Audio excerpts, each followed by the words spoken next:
అనవసరమైన స్నేహాలు, అనవసరమైన పొత్తులు, అనవసరంగా వ్యాపారాల్లో పార్ట్నర్షిప్లు కొంతమందికి తెలియదు.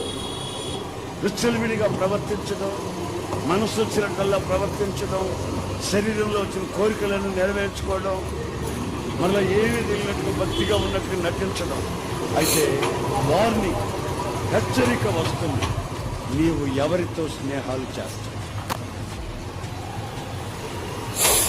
ఒకప్పుడు నువ్వు ప్రార్థన చేసిన వెంటనే రాత్రి ప్రార్థన చేసి తెల్లారి జరిగిపోయింది.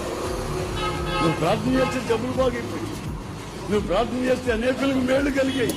ఇప్పుడు నీ పరిస్థితి ఏమిటంటే నీ కొంపలోని రాత్రి మగళ్ళు అల్లకాళ్ళు, నీ పిల్లలే వెచ్చన విడతారు, నీ జీవితమే గమ్యం లేని పరిస్థితి. దీనికి కారణం ఏమై ఉంటుందంటే